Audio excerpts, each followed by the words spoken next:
Olá, tudo bem com você? Eu espero que sim. Estamos começando mais um Conecta Terceiro Setor.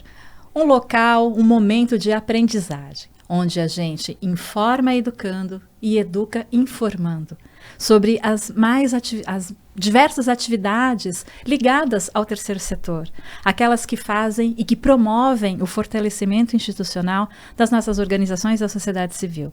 E hoje eu tenho a honra de receber aqui 2 convidados que vão falar sobre um mega projeto que está acontecendo internacional, certo?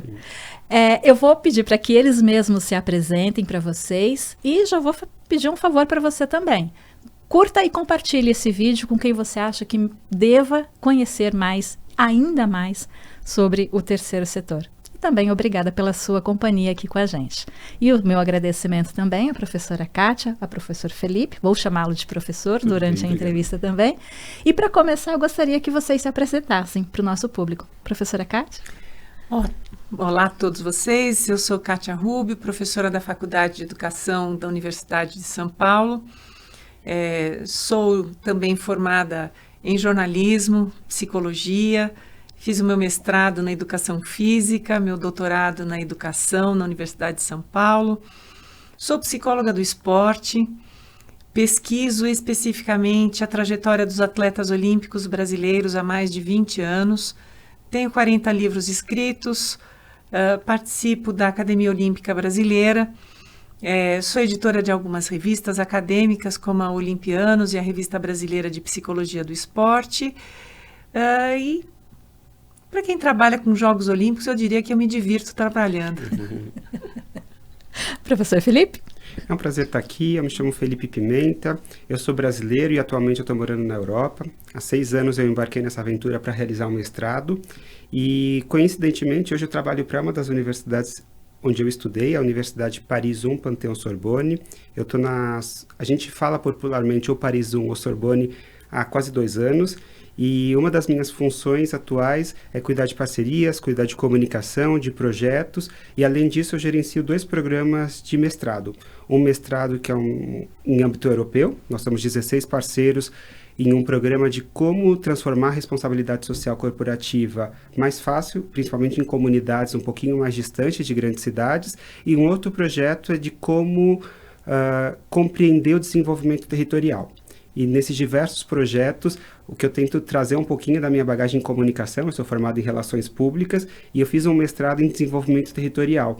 E quando a gente fala de Jogos Olímpicos, que é um evento também que eu tive toda essa paixão ainda quando eu morava no Brasil, porque eu trabalhei numa empresa que patrocinou os Jogos e além disso eu fui voluntário.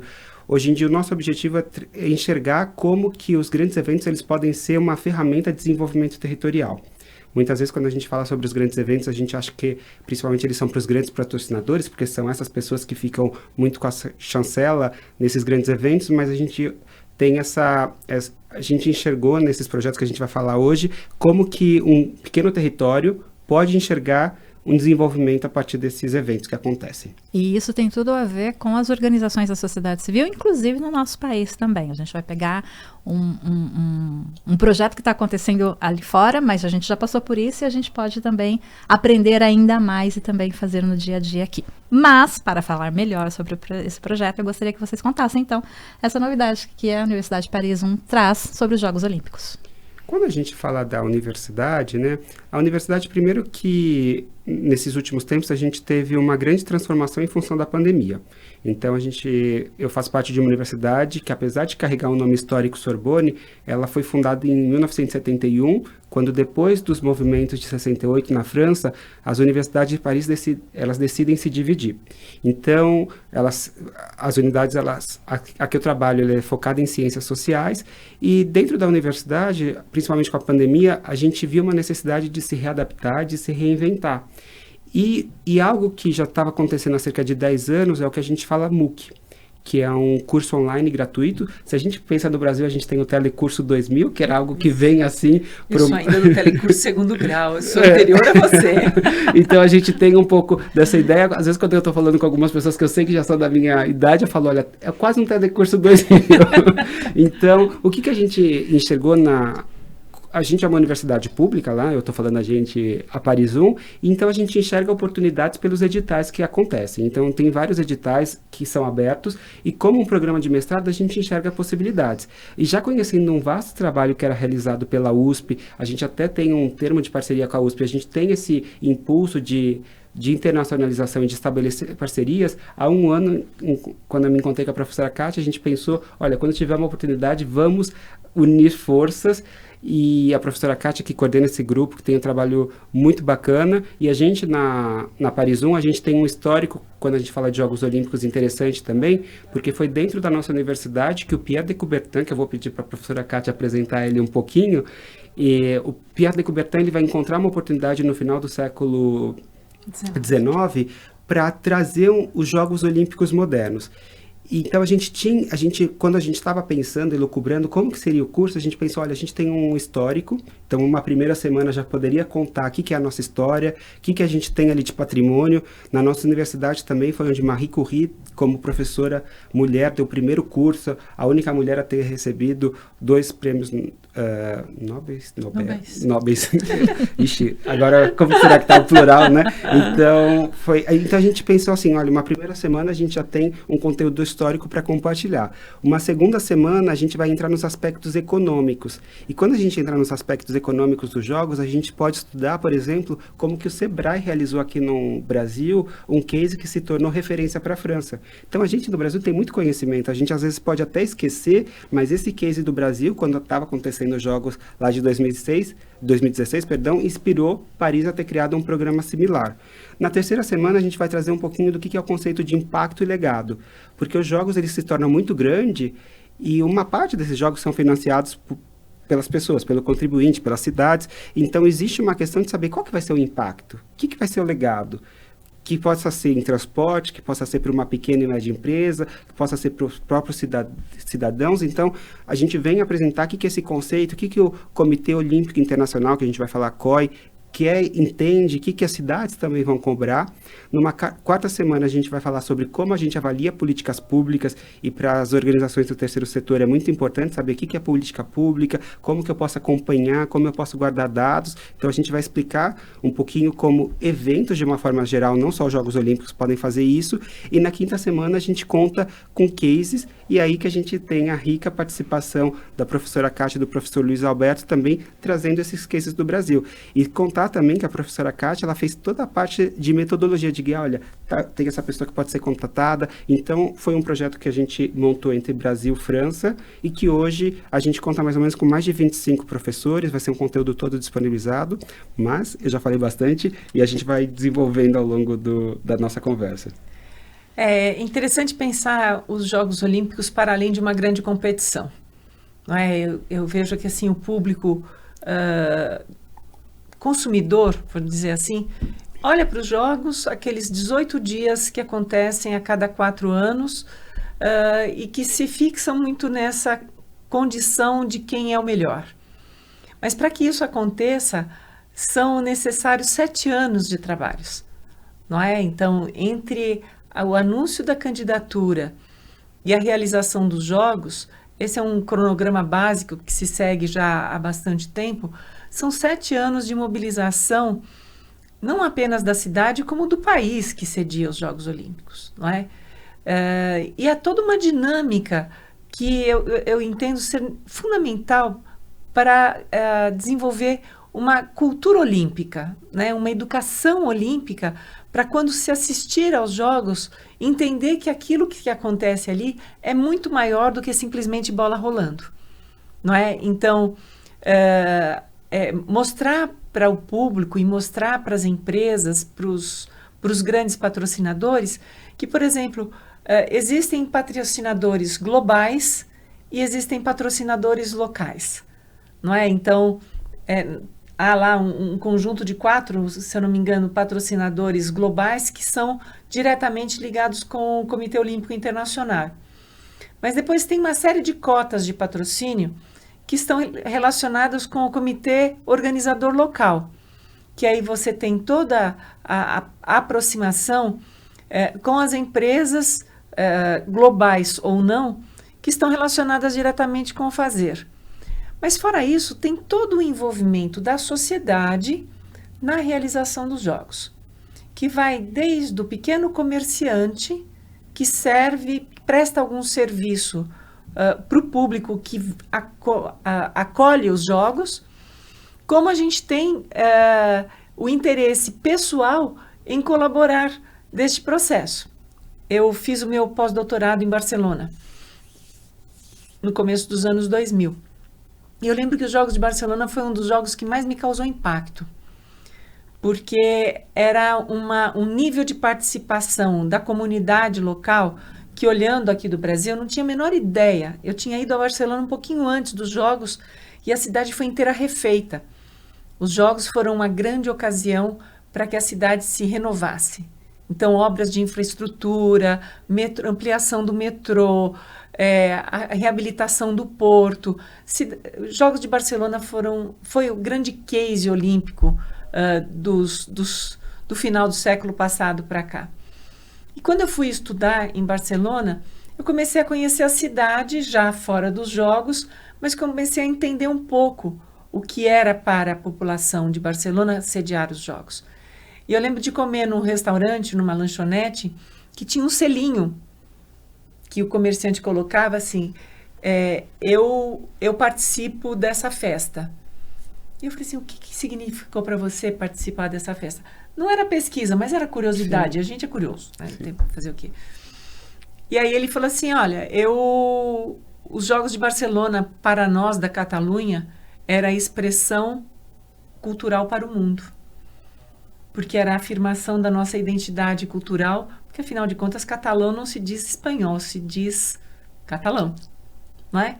Então, quando a comunidade adere aos jogos, há um nível de imersão de toda a comunidade, comerciantes, políticos, estudantes, as senhorinhas aposentadas, os senhorzinhos aposentados, todos querem participar daquilo. Então, esse sentimento de pertencimento mobiliza não apenas a competição, mas mobiliza toda a sociedade. E mobiliza todos os negócios da sociedade, não é? E por isso Barcelona é considerado um dos grandes cases de sucesso, que foram jogos que deram lucro, que a cidade ganhou com aquilo, né? Hoje, se você vai no lugar onde aconteceram as competições de judô, lá hoje é o Centro de Educação Física de Barcelona. Se você vai às 6 horas da manhã, na piscina, onde os atletas da natação faziam um aquecimento, está tendo aula de hidroginástica para as senhorinhas e para os senhorzinhos. Né? A Vila Olímpica é hoje um bairro de classe média, de uma zona deteriorada da cidade. Então, é muito interessante ver que quando os jogos são compreendidos não como um porquinho onde se colocam moedas e depois, né, se quebra para gastar, mas como essa possibilidade da transformação, é isso que a gente chama de legado, o verdadeiro legado, não é? Porque o legado também acabou se tornando uma palavra muito fácil na boca de quem faz grandes eventos, mas o grande legado olímpico é deixar para a sociedade uma cidade pronta para ser utilizada após as competições. E em todas as Olimpíadas isso ocorre? Nem sempre. Nem sempre. E é justamente o que a gente tenta fazer quando faz, por exemplo, o curso que a gente chama de MOOC, né? É de tentar contar essas histórias para inspirar outras pessoas. Por exemplo, quando a gente fala do Brasil, a gente pode até estudar um case muito simples que seria de uniforme de voluntários. Quando eu estava ainda realizando o meu mestrado, a gente tinha sido contatado como estudantes do mestrado, a gente tinha sido contatado pelo comitê organizador para fazer um estudo se seria possível fazer uniformes inclusivos. E a gente veio voltar para o Brasil e para Lima. Então, quando a gente vai estudar esses casos, a gente foi ver, por exemplo, que nos Jogos Pan-Americanos, eles criaram toda uma cadeia local para os uniformes serem produzidos localmente. No caso do Rio 2016, grande parte dos uniformes foram produzidos na China. Mas mesmo assim, o comitê organizador falou que essa fábrica teve que se adaptar a um padrão exigido, um alto padrão exigido pelo Comitê Olímpico Internacional. Então, quando a gente fala de grandes eventos, qual que é a oportunidade se a gente for pegar, por exemplo, uma pequena e média empresa? Existe uma fase de captação, uma fase de preparação, para que justamente esse legado, o impacto, ou seja, após esse evento, ele vai ter um produto melhor que vai poder ser utilizado para outros eventos. Então, por exemplo, eu acabei de voltar de férias, eu estava em João Pessoa, e eu estava num guia. E o que eu achei muito bacana, ele falou assim, olha, aqui é o centro de convenções, esse centro é muito novo, foi construído em 2010, recebeu um evento. Isso seria, por exemplo, muito interessante para uma própria localidade entender que receber os Jogos Olímpicos é algo muito grande para aquela localidade, mas talvez receber um evento brasileiro esportivo se já não recebeu. Mobilizar essa comunidade em torno desse evento, que esses discursos e oportunidades sejam mais claras, e isso a gente teve no Brasil. Então, quando a gente estudou, por exemplo, os uniformes, a gente foi resgatar o case de Lima, então a gente mostrou que Lima conseguiu construir toda uma cadeia para que tudo fosse local. Então, olha que bacana, né? E aí a gente vai ter diversos exemplos, e até o próprio Comitê Olímpico Internacional, ele está em um movimento de falar, olha, eu quero também me aproximar das pessoas. Então, quando a gente enxerga esse curso, a gente enxergou duas possibilidades entre duas universidades que tinham interesse em se unir, mas as universidades, elas também estão à disposição da população. E quando a gente traz o curso para explicar um pouquinho sobre quais são os aspectos econômicos a levar em consideração, por exemplo, quando uma empresa quer responder a um chamado, a algum edital de um comitê organizador. Se ela tiver uma responsabilidade social, se ela tiver um relatório de atividades, isso é importante para ela. Muitas vezes alguma pequena empresa pode pensar, nossa, fazer um relatório de atividade, eles estão pedindo uma coisa a mais. Mas essa pequena cobrança vai significar credibilidade. Então, quando a gente fala de jogos que têm um padrão muito grande, o ideal, que é o impacto, o legado que a gente espera, é que depois desse evento a empresa ela tenha aprendido, tenha falado, poxa, isso foi importante para mim, porque eu consegui aprender algo novo, a qualidade do meu serviço muda. E a qualidade do serviço ela vai ser em diversas esferas, né, professora Kátia? Você comentou a parte cultural, mas existe a parte cultural, existe a parte de alimentação, que pode se falar restauração, existe a parte de transporte, existe até a própria parte de idiomas. Então, quando a gente traz o curso, a gente tenta trazer diversos exemplos e para que quem assistir possa falar, olha, esse exemplo, claro que é um curso curtinho, a gente tentou fazer vídeos concisos, mas é que desperte a atenção para falar, tem alguém falando para mim e direcionando algum conteúdo que possa ser rico. E que não fique restrito àqueles 18 dias, única e exclusivamente. É porque hoje uma maneira jocosa de se tratar os jogos é a caravana. Né? A caravana era aquela cena assim, que se passa no deserto, que passa. Uhum. Passa, né? É mais ou menos a Fórmula 1, né? Copa do Mundo. Por quê? Exige um grande esforço de realização. E aí passa. Me lembra muito aquela cena do final de desfile de escola de samba, né? Que os varredores saem limpando tudo. Porque é isso, é um evento que recebe gente do mundo inteiro. É a oportunidade de se mostrar para o mundo aquilo que se tem de melhor, ou simplesmente mostrar o que se faz, que pode ser bom ou ruim. Não é? Então, quando você tem uma cultura, um preparo para receber um evento como esse, é claro que você quer mostrar o que você tem de melhor, não é? É claro que você tem que preparar as pessoas para receber o turista da melhor forma. Nós somos muito bons no Brasil em receber, nós falávamos isso um pouco antes de vir para cá. Mas, em eventos dessa natureza, é preciso muito mais do que boa vontade, disposição, amizade, é preciso estrutura. E é preciso escolas que preparem pessoas, empresas, com essa perspectiva de fazer daquilo um negócio, mas um negócio humanizado. E não simplesmente uma caixinha onde se põe moeda. E mais, os Jogos Olímpicos, eles têm essa característica de celebração. Então não é simplesmente uma feira, não é simplesmente um congresso. Não, é uma celebração aonde são reunidas pessoas do mundo inteiro e que só acontece de 4 em 4 anos.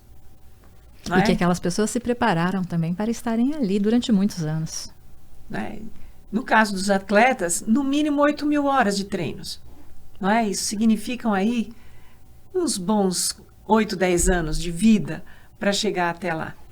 E aí a pergunta que as pessoas precisam se fazer, que vão trabalhar com Jogos Olímpicos, é assim, o que os Jogos Olímpicos representam? Não é? Porque não é só um campeonato. É muito mais do que isso, porque os Jogos Olímpicos trazem consigo toda um aporte cultural que é milenar. Não é? Os jogos de hoje não têm relação alguma com o do passado, porque a sociedade era uma lá e outra aqui. Mas há toda uma inspiração nos símbolos daquele momento para fazer os Jogos Olímpicos de hoje serem o que são. E quando a gente pensa assim no terceiro setor, quando a gente pensa nas empresas de uma forma geral, se a marca não entende o que significa essa celebração, ela só vai vender alguma coisinha lá. Mas quando ela compreende o significado disso, suas campanhas de comunicação podem ser muito mais robustas, muito mais complexas, porque podem mergulhar nesse imaginário que transborda nessa competição. Não é? E eu penso que um curso como esse é mais do que simplesmente preparar profissionais do mercado. Nós estamos aqui prontos a oferecer cultura olímpica, que é fundamental. Vou fazer uma pergunta, mais de curiosidade minha mesmo. Nós tivemos Copa do Mundo, tivemos Olimpíadas, temos constantemente eventos esportivos tipo Fórmula 1, Fórmula Truck, etc. e tal. E vou usar uma palavra que a senhora, né, usou, uma palavra que se engravida muito facilmente, né? Legado. Quais os legados que esses grandes eventos trazem para o nosso país? Quando a gente fala de legado, existiu uma discussão nos últimos 20, 30 anos sobre o que seria legado, né? E o próprio Comitê Olímpico Internacional, ele se encontrou num momento que ele teve que falar o que é o legado para os Jogos Olímpicos. Porque quando a gente fala de grandes eventos, a gente pode falar, por exemplo, de Copa do Mundo de futebol, do Mundo de rugby, que não é tão popular no Brasil, mas em outros países acaba gerando uma mobilização muito grande. A gente pode falar dos Jogos Olímpicos.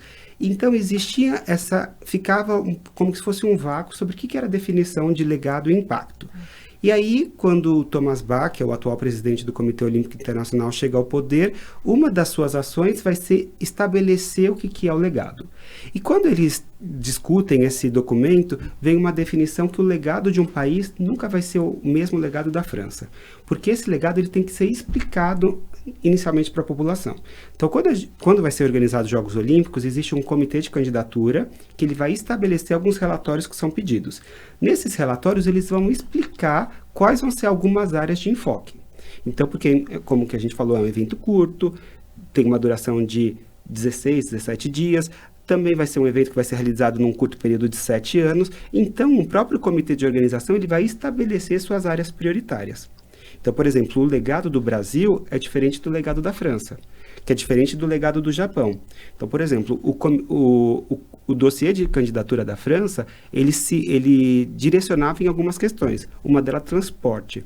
Outra questão que é muito importante no caso da universidade onde eu trabalho atualmente é que ele queria transformar uma região que chama Seine-Saint-Denis, onde fica o Stade de France, onde foi construído para a Copa de 1998, onde infelizmente perdemos para a França a final, mas aquela região ela tem uma característica de muita miscigenação e ali naquela região tinha muito problema das pessoas não saberem nadar.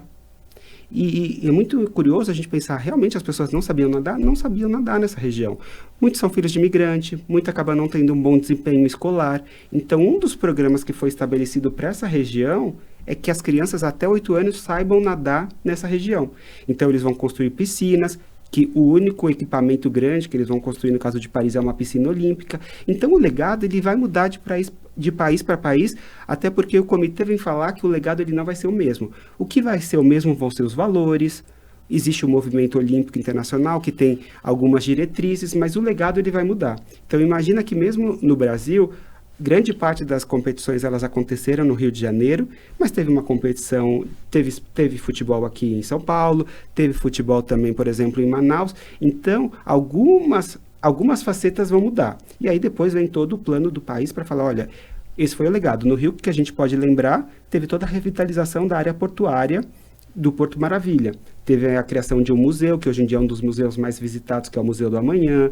Teve também a criação do VLT, que é um veículo leve sobre trilhos. Então tiveram algumas áreas, porque é muito difícil também um evento de tão curto tempo, com um budget restrito, solucionar todos os problemas do país. Mas a ideia é que a gente possa entender algumas áreas específicas do que se esperaria do legado. E aí existe uma pequena diferença conceitual, que impacto é durante a realização do evento, e o legado vai ser, geralmente, depois de 5, 7, alguns pesquisadores até falam que 20 anos, que é um período de vida de um estádio, seria um período para medir legados.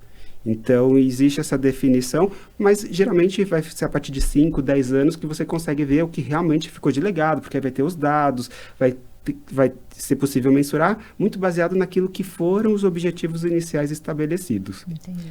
E é importante também diferenciar legado material de legado imaterial. Uhum. Não é? Então, o legado material é todo esse dado objetivo que necessita intervenção concreta. Então, são os estádios, as pistas, a Vila Olímpica, o sistema de transporte, de comunicação, que é algo que depois que a caravana vai, isso fica. E isso gera um impacto imediato, porque a manutenção disso tudo é muito custoso. Então, é preciso um plano de manejo disso que fica, para que ele não se torne um prejuízo nem os chamados elefantes brancos dentro das cidades, não é?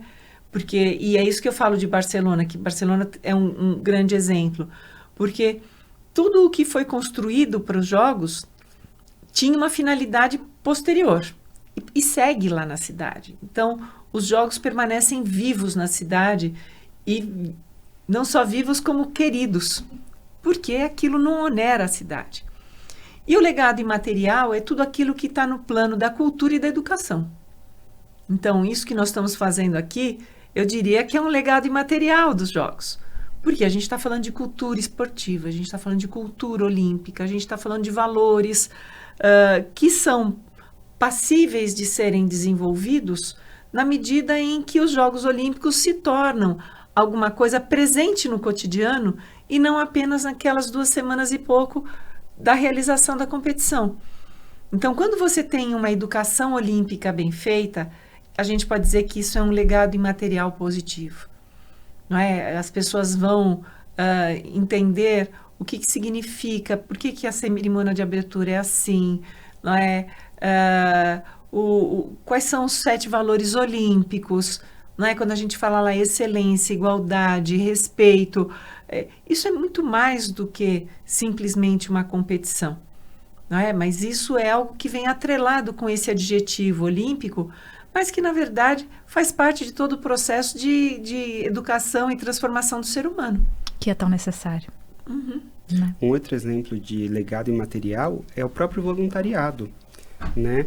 Então, quando a gente, por exemplo, fala de um evento como a gente está falando sobre os Jogos Olímpicos, que é a temática, mas o voluntariado ele tem essa capacidade de transformar um território, né?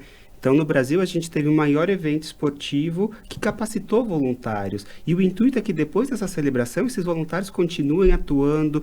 Quando, por exemplo, no caso dos Jogos Olímpicos, geralmente você precisa fazer um treinamento para acolher diversidade, não só pessoas em situação de mobilidade, mas acolher diversos tipos de relações afetivas, pessoas de culturas diferentes, com hábitos alimentares diferentes. Você também precisa entender que receber o mundo significa a gente tentar compreender o mundo da forma do outro, não só da nossa, né? Não é só porque as pessoas estão vindo para o Brasil que elas precisariam comer a feijoada do nosso jeitinho. Quem sabe comer uma feijoada sem um item vai ser uma feijoada, entre aspas, mais inclusiva. Então, essas pequenas sutilezas vão se tornando um legado imaterial.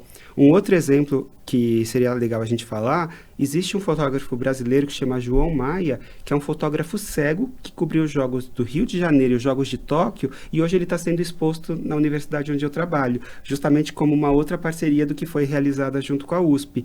E algo que a gente está fazendo, que por mais que seja conhecido, é instalando QR Codes com descrição, autodescrição da Fundação Dorina Noil aqui de São Paulo. Então, olha mais uma vez a gente unindo forças, por meio de pessoas, claro, mas para a gente possa trocar conhecimentos. E o ideal é que depois desse evento a gente pense, olha, a gente já fez uma exposição lá que tinha audiodescrição. E a audiodescrição é muito importante. O próprio João Maia, que é o fotógrafo, ele faz a importância da hashtag para cego ver.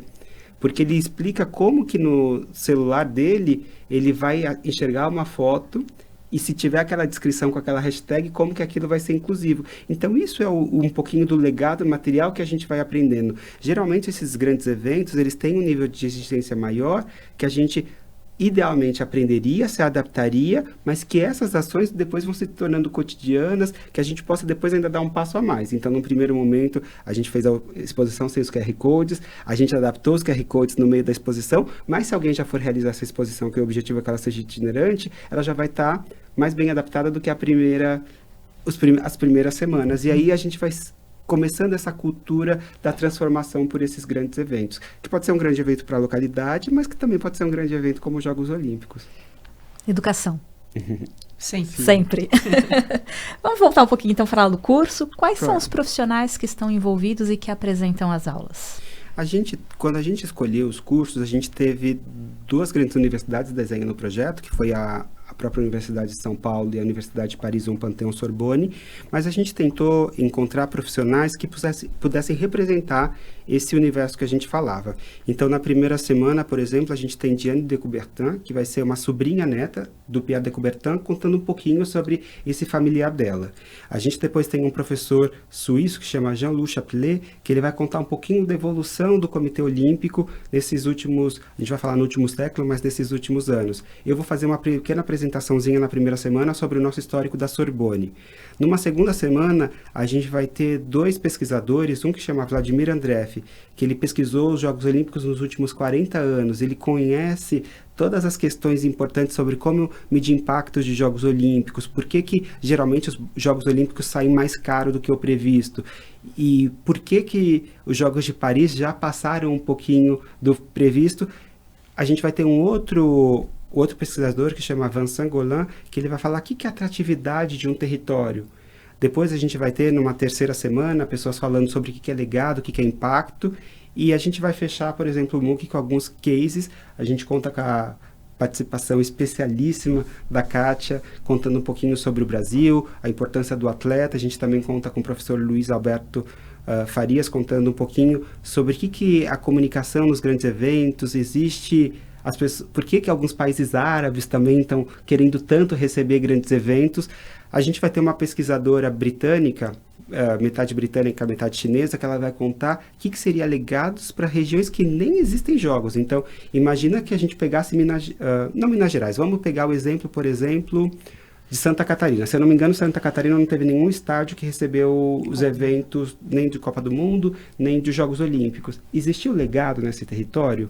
O fato de ter um evento num país, mas não numa região acolhedora ou região organizadora, vai ter. Então a gente tentou enxergar uma abrangência de profissionais que tivessem dentro desse guarda-chuva como medir os impactos e os legados de Jogos Olímpicos, mas com olhares diferentes. Tem um pesquisador, por exemplo, que ele nem é um pesquisador olímpico, que é o Thomas Delarue, mas que ele vai falar que são as capitais europeias da cultura. Ou seja, são as capitais europeias, a cada ano a União Europeia ela vai escolher algumas cidades para desenvolver a cultura nesse território. Então a gente explica aqui uma metodologia para avaliar grandes impactos em Jogos Olímpicos como grandes impactos de cultura. Elas seguem a mesma metodologia, claro, com algumas adaptações. E o que a gente tentou enxergar são esses profissionais de diversas origens, porque de uma certa forma, eu acho que a professora Kátia tem mais autoridade do que eu, cada profissional ele vai tendo uma linha de pesquisa, né? E a riqueza desse curso foi a gente tentar trazer esses diversos profissionais para transmitirem esse conhecimento e para que a gente possa construir uma linha, claro, ainda tentando guardar uma linha lógica, né, encadeada das temáticas, mas cada um apresentando esses cases que se complementam. E eu vou aproveitar para ter um spoiler aqui, professora Fátima, qual a importância do atleta? Os jogos, o esporte sem o atleta é só uma abstração. Não é? Quem humaniza o esporte, quem faz os Jogos Olímpicos ser o que são os atletas. Então, historicamente, o atleta, curiosamente, ficava na ponta da corda. Não é? Porque a instituição ela é feita de atividades políticas, de pessoas que se dedicam a isso, mas os atletas não tinham essa presença reconhecida. E foi depois de um documento chamado Agenda 20+20, que acontece logo na chegada do Thomas Bach à presidência do COI, que são reconsideradas essas trajetórias. E, de repente, o mundo acordou para a importância do atleta nesse cenário. E aí, então, há todo um processo de valorização dos atletas, inclusive nas instâncias de poder. Então, é quando são criadas as cotas de participação nas instâncias deliberativas do movimento olímpico, porque é isso, né? Como se toma atitude sem que seja considerada o ponto de vista de quem é a razão de ser dos Jogos. Então, nós estamos vivendo um momento de grande transformação de um movimento que nasce em final do século XIX, que atravessa o século XX como poucas instituições atravessaram, né, e se manteve forte e aumentando o seu poder ao longo do século XX, mas chega em crise no século XXI. Por que isso? Né? Se há um tempo atrás ser uma sede olímpica era uma coisa fundamental para uma cidade, em 1972, com o atentado à Vila Olímpica de Munique, já se percebe que aquela ideia romântica de ser tudo aberto já não podia mais acontecer. E a edição posterior a Munique, que é Montreal, em 1976, em função dessas novas exigências, sofre um grande prejuízo. Um grande prejuízo. E quem banca esse prejuízo é a população de Quebec, da província de Quebec, que paga durante 20 anos impostos para cobrir o prejuízo que os Jogos deram para a cidade. Então, os Jogos de Montreal são um divisor de águas no movimento olímpico, porque se percebe que assim, é preciso profissionalizar os Jogos, é preciso profissionalizar a estrutura, e aí envolve comunicação, segurança, transporte, saúde, tudo. Isso tem um custo. E quem é que banca esse custo? E aí os estados nacionais, os países começam a dizer, olha, não passa essa conta para mim não, porque não tem nada a ver com isso. Então é preciso desenvolver uma metodologia de organização e realização dos Jogos, que vai se aprimorando a cada edição olímpica, mas tem um X na questão, que é a variação de cultura de país para país. Não é? Então, a infraestrutura dos Jogos de Tóquio estava pronta um ano antes dos Jogos. E aí vem a pandemia. Não é? Executar uma edição olímpica é uma tarefa para monstros. Sim. Não é uma tarefa para poucas pessoas. Não, é necessário o esforço de muita gente, e muita gente competente, que não apenas trabalha em grupo, mas que trabalha em grupo ouvindo outros grupos. Então, o que aconteceu nos Jogos de Pequim em 2008? Ninguém sabe, porque Pequim é fechada, a China é fechada. Então, a experiência da China não foi multiplicada, não foi compartilhada. Agora, a experiência de Londres em 2012 já mostrou que era chegado o fim das instalações permanentes. Por quê? O custo de manutenção dessas instalações era um ônus para a cidade que a cidade não quer bancar. Então, qual foi o grande investimento dos Jogos de Londres? Instalações temporárias. Desmontáveis, acaba o circo, a caravana vai embora, desmonta, põe no saquinho e leva para casa. Não é? Por exemplo, uma das questões que aconteceram nos Jogos de Seul, né, 88. Em 88, lá na Coreia do Sul. Isso foi da Copa do Mundo. Os estádios construídos, hoje eles são estacionamentos, porque eles não têm uso, não tem público para usar aquele estádio. Então, você precisa construir um grande estádio para aquela população naquele momento, mas qual vai ser o uso disso depois?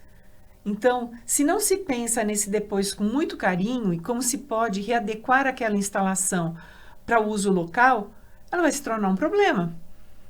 Então, eu vejo que tanto os Jogos Olímpicos como a Copa do Mundo são eventos que levam cada vez mais os economistas, os arquitetos, engenheiros, gestores do esporte a pensarem no pós-uso de tudo isso que a competição exige. Até falando um pouquinho sobre atleta, hoje em dia na universidade onde eu trabalho, que é a Universidade Paris I, a gente também tem uma reflexão de como a própria universidade está se adaptando aos estudantes atletas. Existe uma grande discussão dentro do movimento olímpico da reconversão dos atletas após, né, não sei se eu posso falar o término da carreira, se seria o ideal, mas a partir do momento que eles já não praticam mais as grandes competições, como os Jogos Olímpicos, quais seriam as reconversões? Mas, por exemplo, na realização desse MOOC, a gente também pensou no nosso papel de incluir os próprios estudantes que têm uma associação olímpica e até os próprios atletas da nossa universidade na participação desse MOOC. Então, a gente muda um pouquinho, né, de pensar como que os próprios estudantes, atletas, enxergam esse curso que a gente está realizando. No caso da França, os atletas eles têm direitos a uma carga horária especializada, eles têm direito a algumas flexibilidades, porque um atleta, e eu acho que a professora Kátia, por ter realizado um grande trabalho de ter feito uma bíblia dos atletas brasileiros, ela pode contar um pouquinho mais. Um atleta ele precisa de uma adaptação. Se a gente for pensar nas instituições do terceiro setor, principalmente aquelas que fazem inserção pelo esporte, precisa ter uma compreensão maior sobre qual que é esse momento que o atleta ou que os esportistas estão passando. Então, a reflexão do atleta no centro da celebração, no centro dos Jogos Olímpicos, é uma reflexão que vai muito mais além de só participar do próprio evento, né? De como que é essa preparação, de como é esse acompanhamento. Aqui em São Paulo, a gente tem outro exemplo muito bacana, que é o próprio Centro Paralímpico, que existe na Anhanguera, no sentido... Não, na Imigrantes. Imigrantes. A gente tem um centro ali que se torna um centro de referência, que é muito importante, né, para a inclusão das pessoas. Então, a gente está falando, lógico, de um universo muito grande, é uma celebração que em tempos de paz reúne o maior número de pessoas em uma só localidade, mas a gente pode ter diversos aprendizados e que esses aprendizados eles possam ser transformadores. Aqui em São Paulo também, se eu não me engano, a Rebeca, ela participou de um projeto social em Guarulhos, né? Então, tentar enxergar essas histórias e como que essas histórias podem ser repetidas. Eu acho que acima de tudo, é muito grande, de pensar assim, se teve um exemplo que deu certo, como que a gente pode fazer outros se multiplicarem, né? Como que o esporte pode ser essa ferramenta de inclusão e... Um atleta para chegar a ser olímpico, por mais habilidoso que ele seja, por mais especial que ele seja, no ponto de vista assim, de sair da média, ele precisa de muita estrutura, não é? E não é só o patrocínio, mas ele precisa de todo um complexo em torno de si, que a gente chama de rede de apoio. Então, que não é só a família, mas há 20 anos eu trabalho com a história dos atletas olímpicos brasileiros. E cada vez que eu ouço uma história de como se deu o início de uma carreira, ali está marcado, assim, não só a presença do professor, da professora, de alguma pessoa próxima, às vezes um vizinho que enxerga uma possibilidade e tem o esforço de levar até um clube, um centro de treinamento, e essa pessoa depois se destaca. Mas ainda dessa fase competitiva, tem lá os apoios, né, de clube, Bolsa Atleta, coisa e tal. Mas o Felipe lembrou muito bem do pós-carreira, não é? Que a vida do atleta é muito breve, né? A gente costuma dizer que atleta morre 2 vezes, né? Ele morre para a identidade de atleta, depois ele morre lá de morte morrida. Mas a desvinculação dessa identidade competitiva, ela requer um esforço sobre-humano para alguém que dedicou toda a sua energia a fazer uma única coisa ao longo da fase mais produtiva da vida, que é a juventude e o início da idade adulta. Hoje eu trabalho com um programa de transição de carreira de atletas, e é incrível assim, quantas habilidades essas pessoas têm, mas quão poucas oportunidades elas tiveram de ousar sair das 4 linhas, não é? Então, são pessoas hoje que, preparadas para serem inseridas no mundo corporativo, elas são normalmente excelentes líderes, são pessoas que sabem trabalhar em equipe, são pessoas respeitosas, que sabem da importância, por exemplo, da disciplina, da rotina. E isso numa equipe, qualquer que seja a empresa, só tem a ganhar. Mas esse processo de recolhimento, de mudança de identidade, de novas perspectivas, é absolutamente assustador. E em países onde se tem uma cultura esportiva desenvolvida, essas pessoas são pagas a preço de ouro para fazer parte das suas equipes, não é? Nos Estados Unidos, por exemplo, não é? Você ter um atleta olímpico, sempre que ele é introduzido em um ambiente, a biografia dele é apontada e lá está escrito que ele foi um atleta olímpico, não é? Então, é uma dica interessante de se dar aí para o mundo corporativo, da potencial que eu não chamo de ex-atleta, eu chamo de pós-atleta. Porque quem foi atleta de nível olímpico nunca mais se desvincula dessa identidade específica, que é uma identidade de pouquíssimas pessoas, eu diria, no planeta.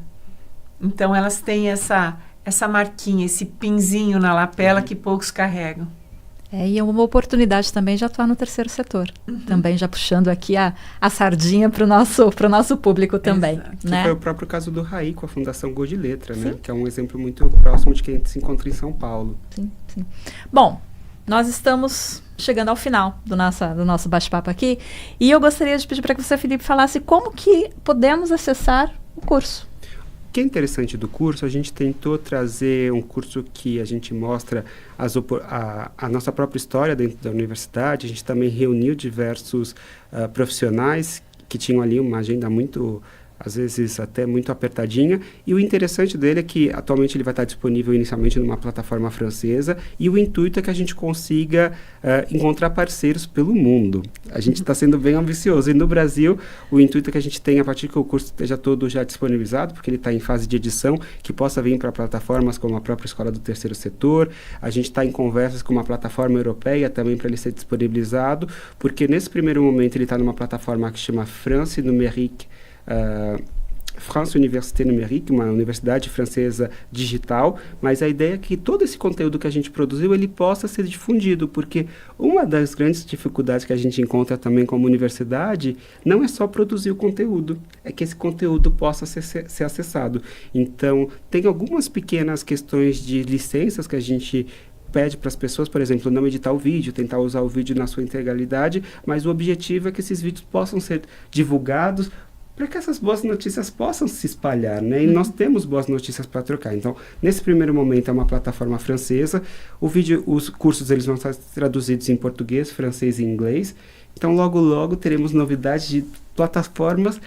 Posso ser ambicioso e dizer mundo afora, com esse conteúdo todo produzido de forma gratuita. Então, fica o convite para todos aqueles e, como eu dei o spoiler, logo, logo vai estar na Escola Aberta do Terceiro Setor. Se tudo der certo, sim, sim, sim. Gente, obrigada pela participação de vocês. Eu gostaria, então, de deixar aberto aqui para as suas considerações finais. Professora?